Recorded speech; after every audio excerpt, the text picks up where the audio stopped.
Sometimes being an author online can feel like walking through a minefield with your book in one hand and your mental health in the other. The internet can be wonderful, a place to meet readers and celebrate books and build a great community, but it can also be brutal. We've all seen it. An author says something or writes something or posts something, and suddenly they're the target of a dog pile. People they've never met are dissecting their character and their intentions, and even which characters they ship in other authors' works. And whether it's a major scandal or just a minor misstep, that kind of attention can leave lasting damage. So how do we survive social media as authors, and maybe even thrive on it?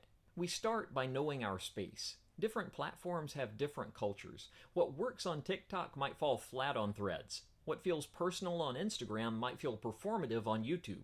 So take the time to understand how people interact on each platform you use. And more importantly, find the places that feel comfortable to you. Once you've done that, then you build your presence with purpose. That doesn't mean being fake. It means showing up as your real self, but with boundaries. You don't have to share everything.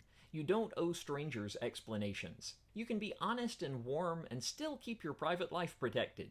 Define your voice and decide what you want to talk about. Lead with curiosity, kindness, and consistency. And don't worry about going viral. Worry about being valuable. And yes, eventually someone will say something negative. Not all criticism is harassment, but not all criticism is helpful either. So ask yourself, is this someone trying to engage in good faith, or is it just someone trying to make you feel small? If it's the first, you can choose if you want to listen and respond and learn. If it's the second, you can just not respond at all. You're not required to argue with strangers. You're not required to explain your art to people who don't want to understand it to begin with. Mute, block, disengage. Protect your own energy. You're building a career, not fighting a war. And most of all, don't let the fear of the online mob shrink your creativity. You're allowed to write messy things.